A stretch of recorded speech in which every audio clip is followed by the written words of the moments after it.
Gary Ryan, the CEO of the FTMTA, has joined us in studio. Gary, thanks for coming in to us. Thank you, Claire. Gary, at the moment we've seen a significant drop in UK new tractor sales over the last month. But at the same time in Ireland, new tractor sales have been relatively healthy. Over the months ahead, what would you say the outlook is like? Yeah, Claire, I suppose the UK tractor, their tractor sales of new tractors fell back fairly considerably in February. I suppose it should be looked at in the context that sales of machinery, of agricultural machinery in the UK had reacted rather strangely to Brexit. After the Brexit vote now 2.5, nearly 3 years ago, sales of machinery in the UK actually went up. A lot of that was to do with the devaluation in sterling. The fact that the English farmer was getting a single farm payment denominated in euros, he was in a strong buying position. So they obviously decided to spend that single farm payment while they still had it on machinery. I suppose as they get a bit closer to the final, the end game of Brexit, whatever shape that's going to take, they're probably, maybe looking to a world where their single farm payment is not guaranteed forever, even though obviously the English government is guaranteeing them a payment for the next couple of years. So I think the drop that we've seen is a drop on an artificial kind of high that was caused by non-agricultural reasons, if you like. Our own sales here are going very well. Last year, 2018, was the best year we had for tractor sales in over 10 years since the start of the recession. Nearly 2,000 new tractors. In 2010 there was 1,300 new tractors, which is our worst year probably ever. This year has started very well. January and February we're pretty much on par with January and February of last year. Looking forward, I think the UK thing, the shape of English agriculture is probably going to change. The requirement for mechanisation will still be there, but maybe not to the extent that they've had in the past. Irish machinery sales, again, obviously, look, we're going to be very reliant on what happens in relation to the UK. But the indications at the moment, as our farmers are making the investment in mechanisation, we think that'll continue. The second-hand market from the UK, that has had that's always a factor in the Irish market. Whether that will continue to be as much of a factor. I was just actually going to ask you about that, Gary. So we might be looking at big currency fluctuations depending on Brexit, which might tempt farmers and contractors to go over to the UK market to buy, used equipment instead of bypassing essentially the local dealers. How could that affect tractor sales here? I suppose what you've seen coming from the UK over the years, and that has always been a factor of the market here, is the particularly around tractors, maybe not so much on implements. But in recent years, a huge amount of that imported used machinery is actually going through the dealer network. Not as much of it is going privately.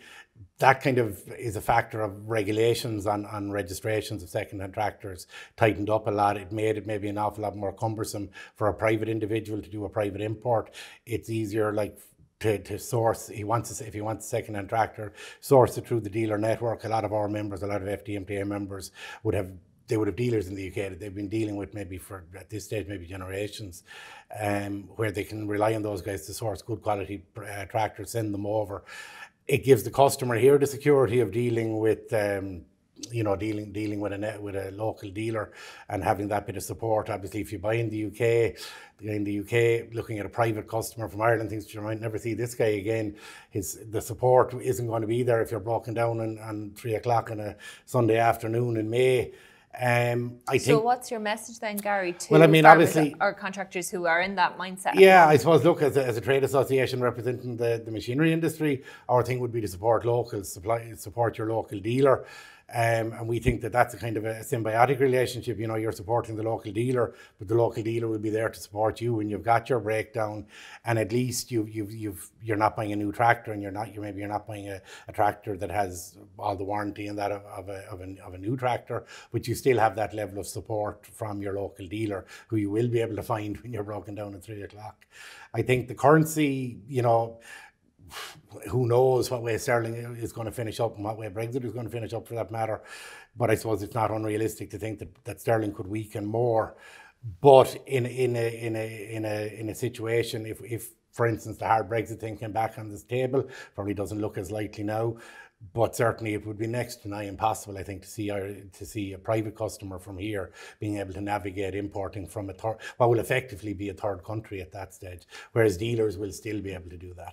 And Gary, new legislation for tractors at European level have come in as well in recent years, and some of our viewers will be familiar with the mother regulations and the regulations on emissions as well.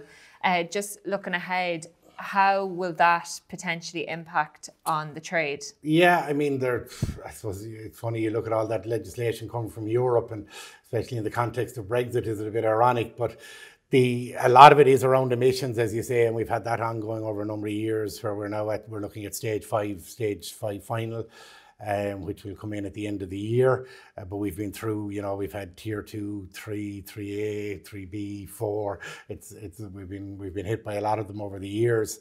Unfortunately, from the customer point of view, all that stuff does add cost, and the average price of tractor, has undeniably risen significantly as a result. The mother regulation, slightly different issue, is unrelated to the tractor mother regulation, which came into force at the beginning of last year of 2018.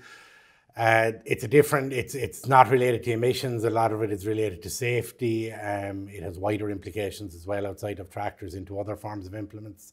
The tractor mother regulation actually probably drove some of the tractor sales we saw at the start of last year, because there would have been tractors that were no longer going to be compliant, that had to be registered in time. And then we had the next stage, which was the tractor mother regulation 2, which was kind of the second phase that kicked in at the beginning of this year. And in fact, at the end of June this year, we'll have what they're calling 2.2. So it's not a distinct part of the mother regulation, but it's the next wave.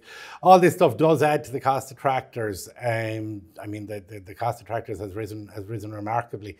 I suppose it's encouraging to see that the farmer is still making the investment, but part of that is, I think, as well, that the model of machinery ownership is changing. It's not as simple as buying and trading in. You're now looking at maybe the finance arrangements becoming very important around that as well. Gary, we're going to have to leave it there. We're out of time. Thanks very much for coming into us. Look, thank you, Claire.